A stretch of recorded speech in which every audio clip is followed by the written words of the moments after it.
AI로 대폭 성장하는 기업, AI 때문에 망할 거라는 산업. 시장의 오해가 큰 부분도 있고요. 오히려 AI로 더 큰 기회를 삼는 기업들도 IT 투자 최고의 길잡이 호돌이 우황재 작가와 함께하는 AI 시대 숨은 수혜 찾기 특강. 고민하면 늦습니다. 고정 댓글을 참고하세요.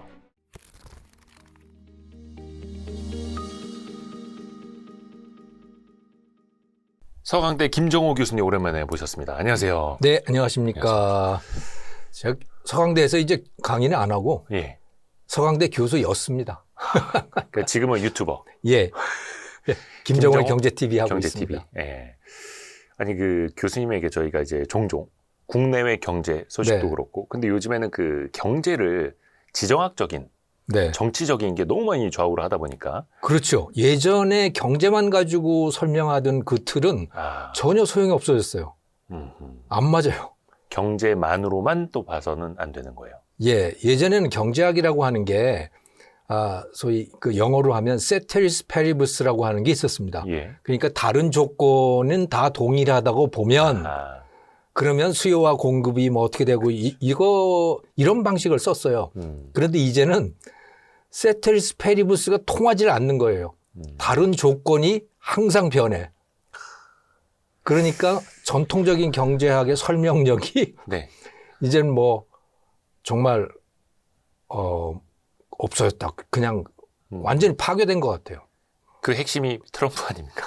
트럼프이죠. 최근에 이제 미국과 이란 사이의 이제 전쟁 네. 때문에 과연 미국과 이란은 무엇을 얻고 무엇을 잃었을까? 네.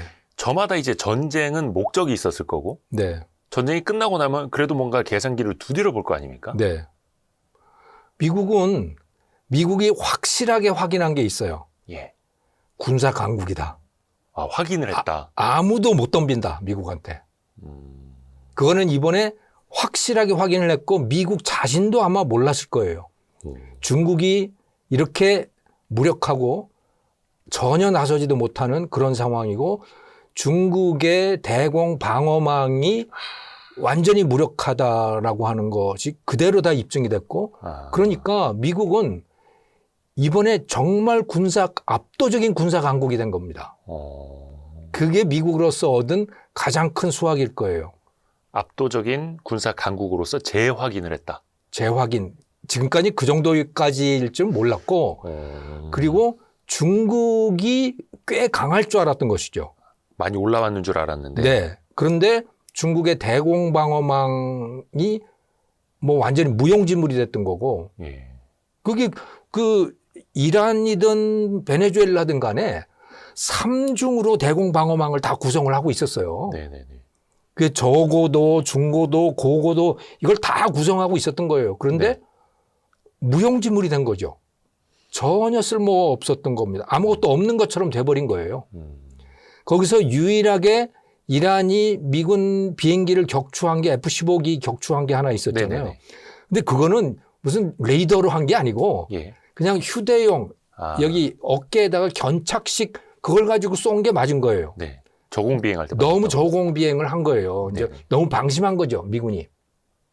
그거를 제외한 나머지는 완전히 이란이든 베네수엘라든 무방비 상태였던 거예요. 돈은 어마어마하게 썼고 그것의 기반은 기본적으로 러시아의 방공망 또 중국의 방공망이었는데 네. 뭐 속수무책 무용지물이 됐고 그러니까 이제 미국도 안 거죠. 이제 마음대로 돌아다녀도 되는구나라고 하는 거를 확인한 거. 저는 이게 미국으로서는 가장 큰 수확일 거라고 봐요. 그리고 중국이나 러시아의 입장에서는 정말 난감한 상황이 되어버린 거고. 왜? 지금까지 자기들이 정말 많이 투자를 했고 또 군사 기술의 수준도 상당히 높이 올라왔다고 스스로 생각을 했고 그거를 자기들 나름의 테스트를 통해서 뭐 검증도 했다고 하고 그걸 가지고 전 세계에 홍보도 하고 다 그랬단 말이에요. 소위 중국 같으면 HQ-9B라고 하는 홍치-9B라고 하는 그 대공 방어망이 F-35 같은 거 다 들어와도 다 막는다.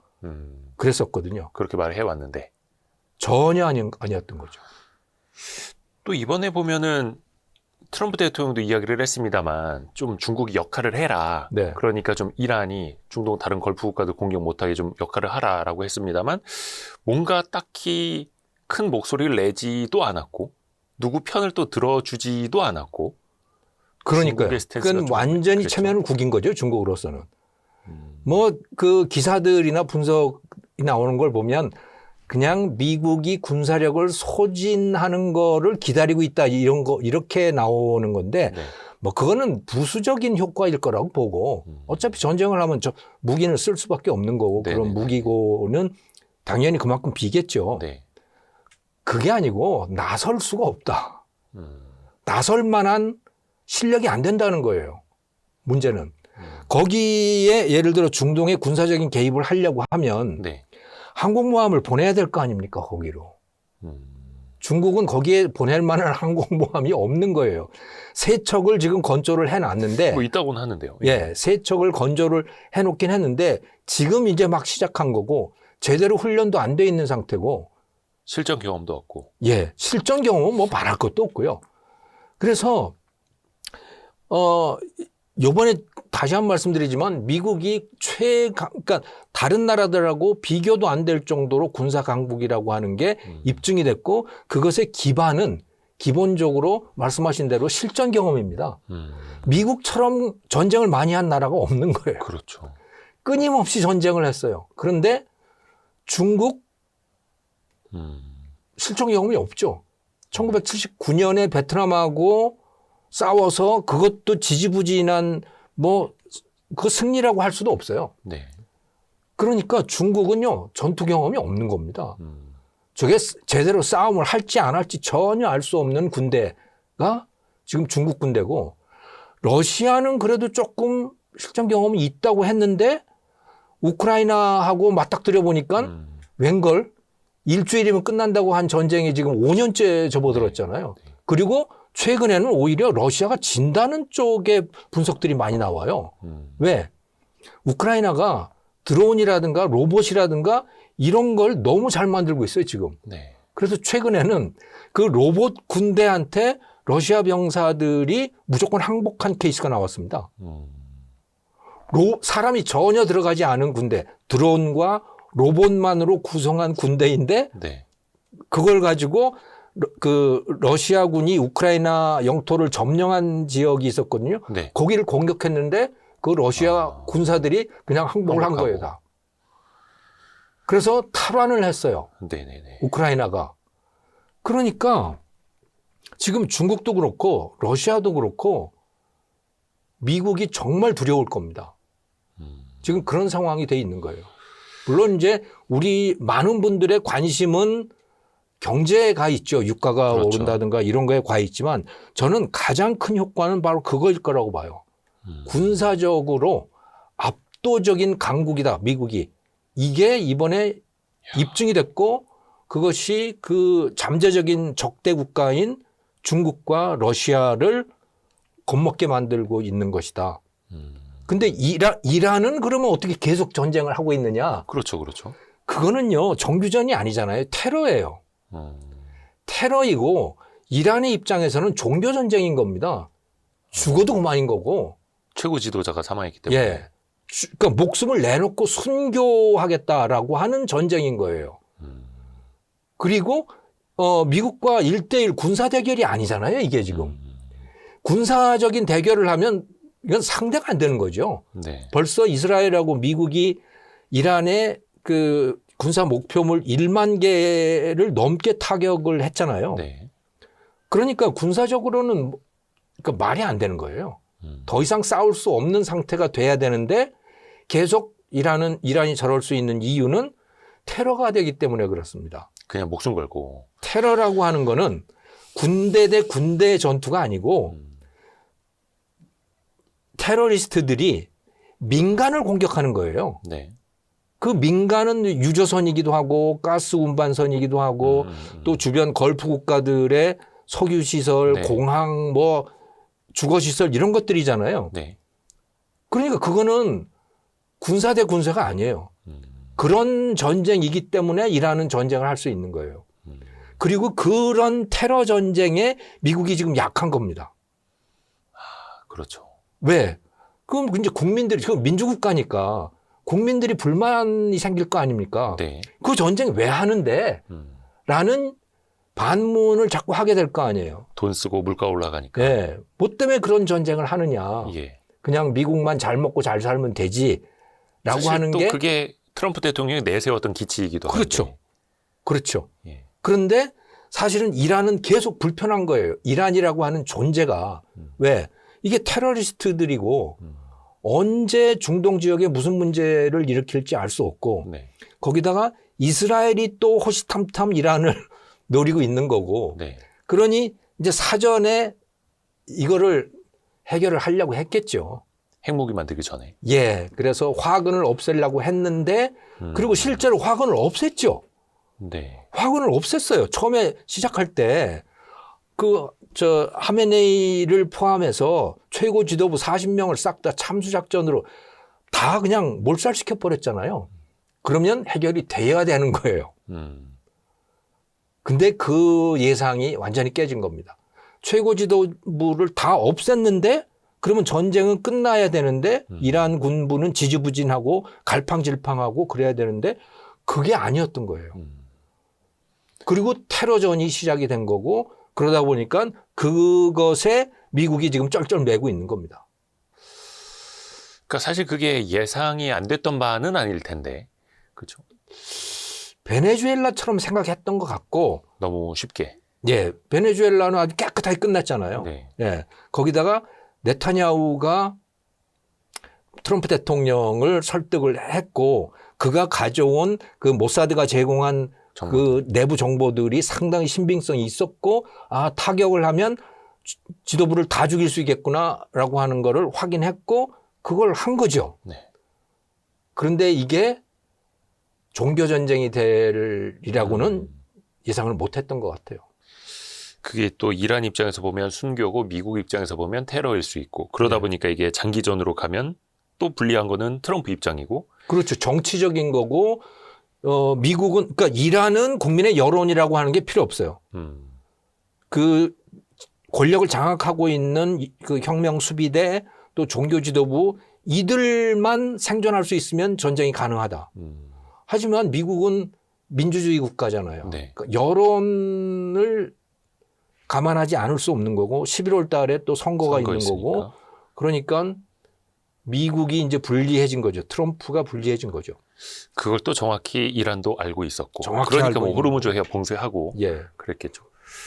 근데 지금 상황이 물론 이제 이란 전쟁이 종결이 된다라는 전제를 깔고도 네. 아니면 이제 현재까지 상황만 놓고 보면 11월 중간 선거에서 과연 트럼프와 트럼프의 공화당이 승리를 할 수 있을 것인가? 이게 왜냐하면 그 이후에 또 미국의 정세, 네. 그동안의 경제 정책이 또 엄청나게 또 소용돌이에 휩쓸릴 수 있잖아요. 그렇죠. 중간 선거를 좀 어떻게 보세요? 그 여론조사를 기초로 해서 예상해 놓은 걸 보면 하원은 진다. 하원은 민주당에게 공화당이 다수를 빼앗긴다. 이렇게 나오고 상원은 박빙인데 질 가능성이 높다. 그러니까 한두 석 정도를 질 가능성이 높다. 이런 식으로 예상이 나오더라고요. 이렇게 나오는 이유는 네. 그 트럼프에 대한 지지율이 너무 낮아져서 그래요. 너무 떨어져서. 네. 그래서 평균으로 보면 36에서 38% 트럼프 지지율이. 네. 근데 마가 진영 있잖아요. 그 트럼프의 강성 지지층. 네. 거기는 지지율이 80%를 계속 유지하고 있어요. 근데 그게 아니고 이제 무당파. 그러니까 나는 민주공화 어느 쪽도 아니야라고 하는 그 사람들을 포함한 민주당까지 포함한 그 조사자, 네. 조사 대상자들은 80%가 반 트럼프입니다. 트럼프 지지 못한다. 전쟁 뭐 때문에 하느냐라고 하는 입장인 거예요. 사실 그 중도표가 되게 중요한데요. 그렇죠? 그렇죠. 예. 그렇죠. 근데 그거를 해결하기가 지금 정말 난감한 상황인 거죠. 트럼프의 입장에서는. 그리고 거기서 지게 되면 뭐 레임덕이 본격적으로 시작된다고 봐야 되는 거죠. 그게 참 걱정이더라고요. 그러니까 네. 차라리 한 사람이 어떻게 해서도 막 하면 그 사람만 신경을 쓰면 되는데 네. 임기는 지금 한 2년 그러니까 중간선거 이후에도 남아 있는데 네. 힘은 빠져가고 있고 어차피 이제 재임은 불가능한 대통령이고 네. 이러면 그러면 또 우리 입장에서는 어느 장단에 맞춰서 춤을 춰야 되나 되게 그렇죠. 너무 곤란할 것 같아요. 그 그렇죠. 이후에. 뭐 줄타기를 할 수밖에 없는 거고 그건 예. 우리 대한민국의 운명이죠. 뭐. 그전 세계가 또 마찬가지일 거예요. 네, 뭐 참- 트럼프는 막 또 뭐 행정명령 어쩌고 또 막 난리 칠 텐데 네. 의회선 또 다 네. 견제를 할 거고. 그러니까 예전에는 미국이라고 하는 존재가 우리를 보호해주는 존재였어요. 많은 나라들에게 그렇게 몇 인식이 나라를 됐죠. 빼놓고는 나머지는 다 미국은 그냥 보호해주는 존재이기 때문에 가서 때를 써도 되는 거고 좀 뭐 막무가내 짓을 해도 되는 거고 반미를 해도 되는 거고 다 그런 거였어요. 그거는 미국이 힘은 엄청 센데 착할 때였던 겁니다. 힘센 자처럼 행동하지 않을 때. 내가 지켜줄게 예. 할 때. 예. 그러니까 가서 반미 데모도 하고 별짓을 다 한 거죠. 대사관도 점거하고 뭐 그래도 뭐라고 안 그랬잖아요. 크게 뭐라고 안 그랬거든. 지금 그런 거 하면요. 그냥 군사 공격할 거예요. 어떤 차이일까요? 그게? 그러니까 이제 그 직접적인 원인은 트럼프라고 하는 사람, 아메리카 퍼스트라고 하는 바로 그거인 것이고 예. 간접적인 요인은 이제 미국 국민들이 음. 왜 우리가 세계를 지켜야 되냐 이거죠.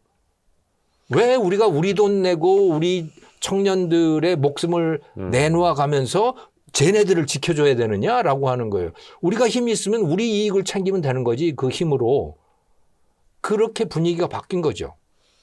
각자 도생의 시기. 예. 예. 근데 그것은 사실은 그게 인간의 본래 모습인 거죠. 아, 원래 인간은 그래요. 네네. 그렇기 때문에 전쟁이 끊이지 않고 음. 강한 자들은 식민지를 만들고 하는 게 그게 원래 인간의 모습인 거죠. 아마 우리 대한민국도 힘이 국력이 지금보다 한 10배 정도 늘어나게 된다면 아마 만주벌판 점령한다고 그럴 거예요. 그건 뻔한 거예요. 원래 인간은 그렇게 생겼어요. 광개토대왕 네. 하면 우리 막 자랑스럽고 그러잖아요. 아하. 그게 원래 인간의 모습이 그런 거죠. 그래서 모든 인간은 특히 남자들은 스포츠 경기 보고 그냥 열광하고 하는 게 그게 다 전쟁하는 겁니다. 축구라고 하는 게 뭐예요? 그 전쟁하는 거죠, 기본적으로. 승부. 예.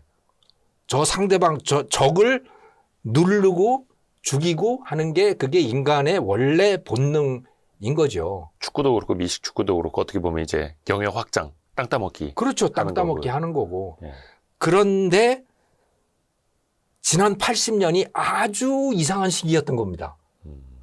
2차 대전 이후에. 이후부터 그 80년 동안은 미국이라고 하는 나라 최강대국, 압도적인 최강대국이 이상한 짓을 한 거예요. 그게 뭐냐? 그건 트루만 대통령이 아예 내놓고 했던 이야기인데 그 유엔이라고 하는 네. 것이 만들어지던 그 초창기에 했던 발언인데 슈퍼파워 초강대국의 임무는 네. 지배하는 게 아니고 서브하는 거, 그러니까 봉사하는 거다라고 하는 이야기를 하는 거예요. 네네네. 아니 초강대국이 왜 봉사를 하는데? 그러니까 기독교인 겁니다. 그게. 청교도적인. 예. 그 당시에 이 청교도, 그러니까 미국식 기독교 복음주의 이런 것의 힘이 굉장히 강했던 거고, 왜 그게 그 구한 말에 우리나라에도 들어와서 선교사들 활동하고 세브란스 병원이며 연세대 세우고 이화여대 세우고 하는 그런 것들 있잖아요. 네네. 그게 종교 활동들이지 않습니까? 그게. 예, 예. 그게 쭉 연장이 됐던 거예요. 도와주고 지켜주고 사실 그러면서 경제적인 이익을 또 많이 취하긴 했습니다만 미국이. 경제적인 이익을 부분적으로 취했죠. 그러니까 달러라고 하는 게 기축통화가 되면서 그 강한 달러의 덕을 많이 봤죠. 미국도. 하지만 그것보다는 세계 질서, 세계 평화, 항행의 안전 이런 것들을 미국의 힘으로 다 지켜주고 그래서 전쟁을 최소화할 수 있었던 거예요. 그 달러 말씀하셔서 그런데 사실은 그러면서 달러의 위상이 글로벌리하게 이제 커졌고 네. 미국이 지켜주는 대신에 달러가 기축통화가 됐고 네. 전 세계인들이 돈 생기면은 미국 국채라든지 금융에 투자를 하고 그렇죠. 미국 어떻게 보면 이제 적자, 무역 적자를 보더라도 그렇게 살아가는 그 생활이 됐던 건데. 아주 극단적으로 말하면 예. 미국이 빚을 졌는데 빚을 갚지 못할 상황이 되면 아주 극단적인 경우에 네. 그냥 달러를 찍어서 갚으면 되는 거예요. 그게 기축통화인 거죠. 그렇죠. 자기네 마음대로. 예, 자기네 마음대로 할 수 있으니까. 네. 그게 가장 큰 강점이죠. 기축통화국이라고 하는 것이. 하지만 네. 반드시 좋은 것만은 아닌 게 예. 기축통화국의 그 통화는요. 네. 무역에만 의존할 때 형성되는 그 통화의 가치에 비해서 훨씬 더 가치가 높습니다. 아하. 왜냐하면 거래를 하기 위한 수요가 있는 거고 그렇죠. 통화에 대한 네. 그다음에 비축을 하기 위한 수요가 또 존재해요. 기축통화는. 그것 때문에 수요가 폭발적으로 많아지게 되고요. 통화 가치가 굉장히 높기 때문에 그 통화로 표시된 자기네 물건 값은 비쌀 수밖에 없는 거고 수출을 할 수가 없어요. 기본적으로 네, 기축통화는. 기본적으로 수출을 할 수가 없고 수입은 폭발적으로 늘 수밖에 없고 그러니까 수출하더라도 적자를 감당을 해야 되는 그렇죠. 거고요. 그러니까 무역수지, 경상수지, 적자를 감당할 수밖에 없는 게 기축통화국의 운명입니다. 어쩔 수 없는. 예, 운명이에요. 그런데 트럼프 같은 경우는 그것도 부인하려고 하는 거잖아요. 그럼 부인이 안 되는 거예요. 아니 그래서 트럼프도 뭐 말이 여러 차례 바뀌긴 했습니다만 달러에 어느 정도 좀 약세를 원하고 왜냐하면 이제 무역 적자를 줄이기 위해서 네. 그리고 또 세계에서 보는 달러의 위상도 사실은 좀 트럼프 시대에 들면서 예전 같지 않다라고 봐왔었는데 네. 근데 이번에 이란 전쟁 터지고 나니까 강세였던 금값이 막 엄청나게 조정을 받고 네. 달러는 또 엄청 강세로 갔단 말이죠. 네.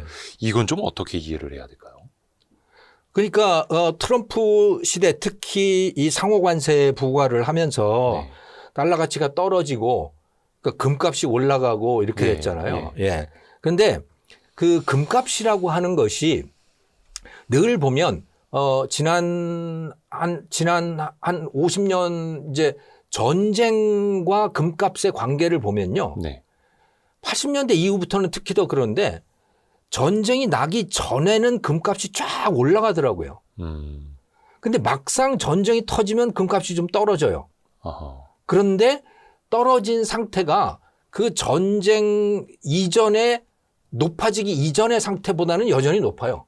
지금도 그렇고요. 예, 지금도 여전히 마찬가지로 4천 몇백 달러, 예. 1온스당 4천 몇백 달러라고 하는 거는 트럼프 이전의 상태에 비해서 높은. 상당히 높은 상태이거든요. 그 과거 다른 전쟁 때도 비슷했나요? 다 비슷한 패턴들이 반복이 되더라고요. 그래서 이게 왜 그럴까라고 하는 것을 네.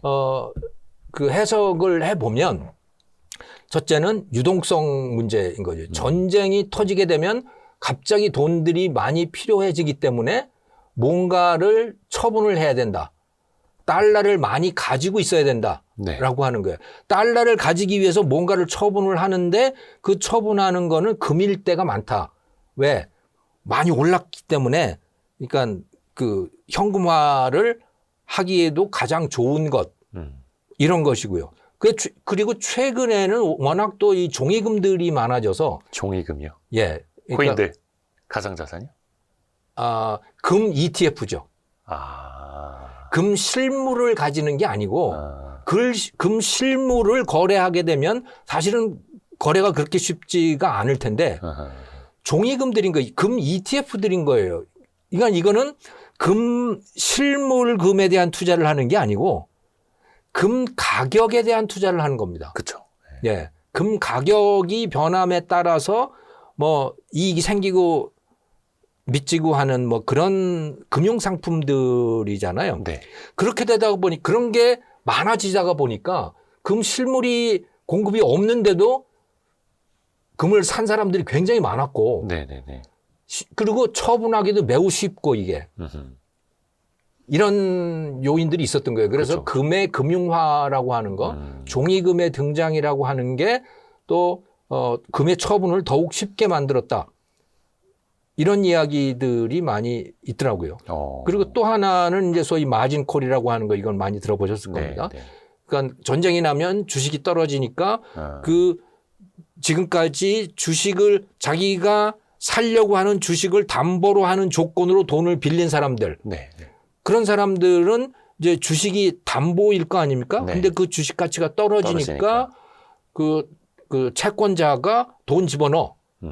현금 집어넣으라고 했을 때 팔 수 있는 가장 좋은 대상이 뭐였느냐? 그게 종이금들이었다. 뭐 이런 해석들이 같이 지금 겹쳐 있는 거죠. 그러니까 기존에 또 많이 오르기도 했고 예.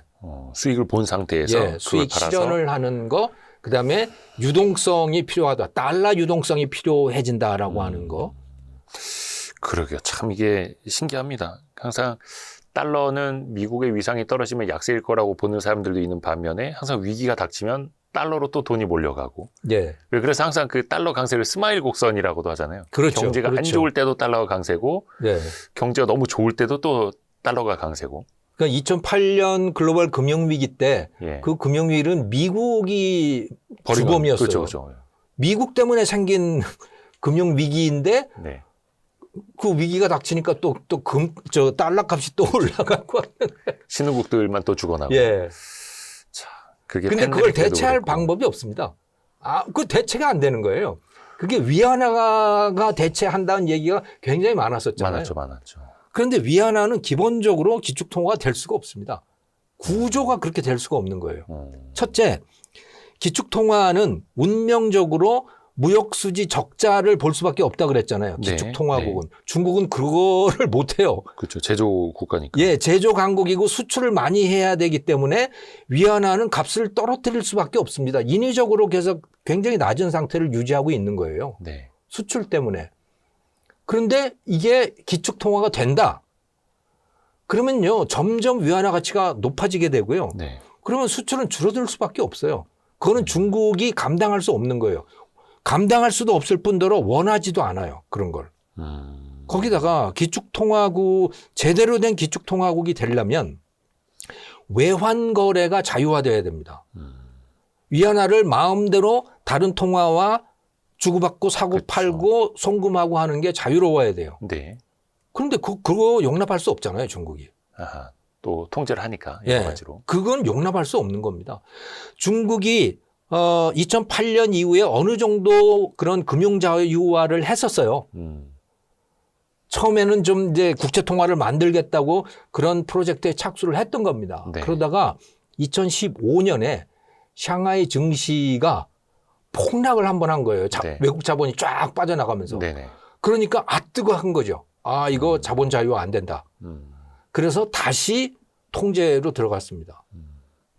그러니까 중국의 위안화라고 하는 거는 국제 통화가 될 수 없어요, 기본적으로. 네. 그걸 감당할 수도 없고. 네. 이번에도 뭐 이란이 보니까 자기네 그 원유 판매할 때 달러를 배제시키겠다, 뭐 위안화로 결제하든지 비트코인으로 달라, 뭐 이런 얘기가 잠깐 나왔다고는 하는데 예. 대세는 대세 지장 없는 거죠. 네. 그리고 정말 위안화가 강해지잖아요. 그렇게 기축 통화가 돼서 예. 중국이 감당 못 해요, 그거. 어떻게든 가치를 떨어뜨리려고 할 겁니다. 왜? 수출 때문에. 수출 때문에 그러니까 높은 위안화 가치를 감당할 수 없는 거예요. 그런 나라가 어떻게 기축통화국이 되겠습니까? 그러니까 기축통화라는 건 전 세계 모든 사람들이 위기 때든 어떤 때든 갖고 싶어 하고 예. 갖고 있으면 안심이 되는, 그러니까 고평가가 될 수밖에 없고, 그렇죠. 고평가가 될수록 무역 적자를 볼 수밖에 없고, 예. 그럼 뭔가 운명입니다. 과거의 미국처럼 막 금융으로 해결해야 되는데, 그럼 네. 중국에는 그런 금융 시스템이 있느냐? 아직은 미숙하고. 예. 그러게요. 참 이게 그래서 위기 때 한 번씩 그 달러의 위상을 또 우리가 다시 한번 또 막 실감을 하게 됩니다. 근데 트럼프 대통령이 그 달러의 위상을 스스로 해치려고 자꾸 그래서 기축통화로서의 달러의 위치가 자꾸 흔들리는 거예요. 최근 들어서. 이건 그 달러가 기축통화일 수 있는 거는 네. 세상 사람들이 다 달러를 믿기 때문이잖아요. 그렇죠. 예. 그럼 왜 믿을 수가 있는가? 저 나라는 달러라고 하는 것을 남발하지 않는다라고 하는 걸 믿는 거죠. 달러를 휴지로 만들지 않을 거야, 미국은. 근데 남발하긴 하잖아요. 많이 찍어내잖아요. 많이 했었죠. 많이 했었어요. 많이 했는데 특히 언제 많이 했냐면 월남전 때 엄청나게 많이 한 거예요. 60년대. 그러다가 보니까 그 당시까지는 1971년까지는 미국이 그 달러가 근본위제였습니다. 그렇죠. 그래서 달러를 35달러를 가지고 오면 네. 금 1온스를 내줄게. 약속을 했던 거죠. 이걸 약속을 했던 거예요. 네. 실제로 내줬어요. 그리고 네. 물론 이제 개인한테 내준 건 아니지만 국가로. 국가와 국가 사이에는 그걸 했던 거죠. 음. 그런데 그렇게 하려면 달러를 마구 찍으면 안 되는 거거든요. 금이 있는 만큼만 찍어내야 되는데. 그렇죠. 근데 월남전 하느라고 또 뭐 그 그레이트 소사이어티라고 하는 걸 그러니까 복지국가라고 하는 걸 하느라고 돈을 마구 찍어낸 거예요. 그러니까 프랑스 같은 나라가 보기에는 야, 이 불안한데? 저거 금 못 내주겠는데? 그래서 미리 금을 받고 간 겁니다, 아마. 내금 내놔. 예, 내금 내놔 해서 금 보유고가 쫙 떨어져요. 예. 60년대 말부터 해가지고. 그러다가 보니까 이제 닉슨 대통령이 새로 대통령이 돼서 이거 금 못 내주겠는데? 해서 금태환 중지 딱 선언을 하는 거죠. 그러니까 그게 1944년 브레튼 우즈 체제부터 해서 금 본위제를 확고히 이어오다가 네. 금은 요만큼 있는데 돈은 이만큼 찍어내고 있었고 네. 알고 보니까 네. 나중에 되니까 우리 그만큼은 금 없는데 못 내주겠다야 네. 이러면서 그게 이제 경제적으로는 닉슨 쇼크라고 했던 72년도 예. 사건이고 그래서 달러 가치가 확 떨어지는데 그때 마침 오일 쇼크가 일어나고요. 오일 쇼크가 일어나서 중동 국가들로 그러니까 돈이 그야말로 넘쳐나게 되잖아요. 중동 국가들이. 중동에서. 예, 예. 그러니까 배럴당 3달러 했던 게 12달러, 13달러 막 이렇게 가니까 그야말로 돈이 넘쳐나게 됐던 거고 그때 키신저가 사우디아라비아를 찾아가서 너희들 그 돈 어떻게 감당하려고 그래? 그거 우리가 맡아줄게. 그리고 너희들 나라 우리가 지켜줄게.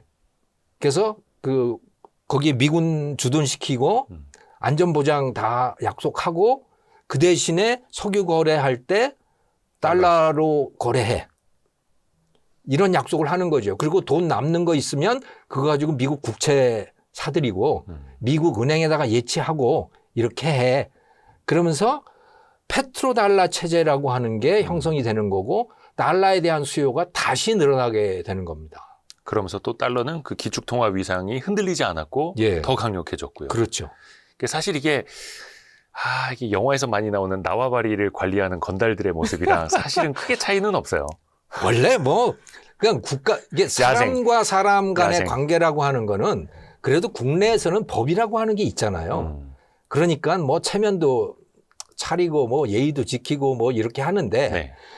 국가와 국가 간의 관계라고 하는 거는 사실은 무슨 예의가 있겠어요, 거기에. 국제법은 처벌 조항이 없으니 예. 처벌할 수도 없고. 특히 강대국이 그렇게 하면 그걸 막을 방법이 없는 거죠.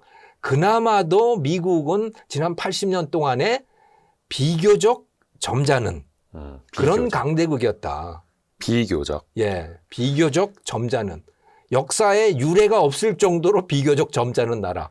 그러니까 트럼프 이전까지의 80년이 네. 어떻게 보면은 정상이 아니라 인간의 생존 본능, 약육강식에 가까운 그 야생의 정글 같은 국제사회에서는 비정상이었던 80년. 그렇죠. 근데 우리는 그 80년에 적응을 하면서 살아온 몇 세대다 보니 그걸 너무나 당연하게 여겼던 건데 예, 이제 원래 인간의 모습이 돌아오고 있다. 있는 것이고 생각을 해보시면요. 일본하고 한국과의 관계도 그랬었고 그 이전에 조선과 조선과 명의 관계를 놓고 생각을 해보시면 그거예요. 원래 그래요. 힘으로. 예, 원래 힘센 자는 힘 약한 국가를 무릎 꿇리는 거고 가서 조공하고 갖다 바쳐야 복종하고 되고. 갖다 예. 바치면 그래 착하네 이렇게 봐주고 그런 거죠. 동생으로 인정해줄게. 예. 예. 원래 그게 인간의 모습이죠. 그러게요. 여기에서 또 대한민국 더 힘을 키워나가야 된다. 무조건 더 잘 살아야 된다. 이런. 근데 힘이 굉장히 좋아졌어요. 이제 대한민국이. 그렇죠. 우리가 너무나 낯설 정도로 대한민국의 힘이 좋아졌습니다. 국제적 위상도 그렇고. 예. 그러니까 단군 이래 가장 강한 나라, 더 잘 사는 나라가 계속 되고 있는 거잖아요. 그렇죠. 주식으로 따지면 신고가 행진. 예. 근데 그게 사실은 중국 때문에 제압을 당할 뻔했어요. 제압을. 예. 우리가 중국하고 1대1로 맞닥뜨리면 아유. 아무것도 당할 수 없는 상황이 된 겁니다. 산업적으로도 그렇고, 뭐 모든 게 다 그렇게 되는 상황이었는데, 미국과 중국이 싸우는 바람에요. 한국이 강국이 된 거예요. 왜? 중국이 배제된 시장이 만들어진 거거든요. 그렇죠. 중국이 배제된 시장은 그럼 뭐냐? 그게 반도체, 또 방산, 원전, 조선 이런 것들이에요. 네. 소위 조방원이라고 하는 그렇죠, 그렇죠. 예, 그리고 가장 잘 나가는 반도체. 이것이 잘 나갈 수 있는 그 원인을 뒤 배경을 보면요. 중국이 빠져나왔기 때문에 중국이 배제가 됐기 때문에 그런 거예요. 반도체만 해도요. 기술적으로 중국이 한국이 안 될 것 같잖아요. 네네. 안 되는 이유는 뭐냐면 EUV 장비라고 하는 극자회선 장비를 중국이 손에 넣을 수 없기 때문이에요. 못 팔겠으니. 예. 근데 그 극자회선 장비는 네덜란드의 ASML이라고 하는 데가 유일하게 거기서만 공급하거든요. 네. 미국이 거기를 압력을 가해가지고 중국에 못 주게 했잖아요. 그러니까 첨단 반도체를 중국이 만들 수 없어요. 아주 결정적인 핸디캡을 중국이 가지게 된 거고 그거는 미국이 그렇게 만들어 놓은 거거든요. 거기다가 또 굉장히 중요한 뺄 수 없는 요인은 뭐냐면 네. 만약에 미국, 중국이 서로 싸우지 않았으면요. 네. 한국의 반도체 인력들 대거 중국으로 갔을 겁니다. 보나 마나요. 여기서 하고 비교가 안 되잖아. 그 대우가. 2010년대에 진짜 많이 넘어가긴 예. 했잖아요. 어마어마한 숫자로 넘어갔잖아요. 기본적으로 연봉 3배가 뭡니까? 5배 이상 막 주고. 예. 그러니까 미국, 중국이 싸우지 않았으면 모든 산업은 다 중국이 우리를 뛰어넘었고 한국은 거의 뭐 폐허처럼 됐을 거라고 봐요. 현재의 석유화학 산업이나 철강 산업 지금 뭐 정말 힘을 못 쓰잖아요, 우리가. 그러는 이유는 그 산업들은 미국이 중국을 떼어내고 있지 않아요. 국제시장에서. 네. 그러니까 한국하고 중국이 같이 맞닥뜨려서 시장 경쟁을 해야 되는 거예요. 그러면 우리는 맥을 못 쳐요. 네. 그런데 조금 전에 말씀드렸던 원자력, 방산, 또 조선, 반도체 이런 것들은 미국이 중국을 완전히 배제시켜 놓고 완전히 격리된 시장 하나가 생긴 거고 그 격리된 시장에서는 대한민국이 압도적인 강자로 떠오르게 된 거죠. 그러니까 중국이 배제된 시장에서는 대한민국의 제조업이 완전 이제 갑 같은 을이 될 그렇죠. 수 있는 거고요. 예, 갑이죠. 갑입니다. 이제는 예를 들어서 반도체 D램만 하더라도 이제는 갑이에요, 한국이. 그러니까 어떤 의미에서 갑이냐? 가격을 우리가 정한단 말이에요. 네네네. 예전에는요, 한국의 D램이라고 하는 것이 그 CPU, 인텔이 공급하는 CPU에 종속된 존재였습니다. 그래서 인텔이 새로운 CPU, 예를 들어 586, 펜티움 뭐 이런 네네네. 것들로 쭉 갈 때, 예. 그렇게 되면 컴퓨터들이 새로운 기종이 나오잖아요. 네네네. 새로운 기종이 나오면 그때 가서 D램에 대한 수요가 늘어나는 거예요. 그러니까 인텔이 어떻게 하느냐에 따라서 D램에 대한 수요는 있기도 하고 없기도 하고 완전히 그러니까 종속되어 있는 그런 상품이 바로 D램이었습니다. PC 시장 상황에 따라서. 예. 네. 근데 지금은 어떻게 됐느냐? HBM이나 DDR5 같은 것을 우리가 얼마나 만들어낼 수 있느냐에 따라서 뭐 구글이든지 뭐 오픈 AI든지 이런 데들이 자기들 투자를 거기에 따라서 할 수밖에 없는 상황이 되어 있는 거거든요. 물건 주는 대로. 예. 네. 그럼 우리가 갑이고 가격 결정권을 한국 기업들이 가지고 있는 거고 그러다가 보니까 뭐 물량은 늘어나지 않는데 가격이 엄청나게 뛰어서 뭐 수출 실적이 뭐 그냥 폭발적으로 늘어나고 하는 그런 일들이 지금 벌어지고 있는 거죠. 그리고 어떻게 보면 이제 물론 이제 국내에서 기술력이나 이런 것도 많이 발전을 시켜왔습니다만 대외적인 것도 같이 맞물리면서 네. 우리가 또 실력과 운을 통해서 선진국이 또 이제 되어가고 있는 그렇죠. 거고. 그렇죠. AI 산업, 당신이 몰랐던 더 큰 시장이 있다. 데이터 센터 시스템, 설비, 그리고 이제 뭐 가상망까지 AI로 대폭 성장하는 기업. AI 때문에 망할 거라는 산업. 시장의 오해가 큰 부분도 있고요. 오히려 AI로 더 큰 기회를 삼는 기업들도 IT 투자 최고의 길잡이 호돌이 우황재 작가와 함께하는 AI 시대 숨은 수혜 찾기 특강. 고민하면 늦습니다. 고정 댓글을 참고하세요.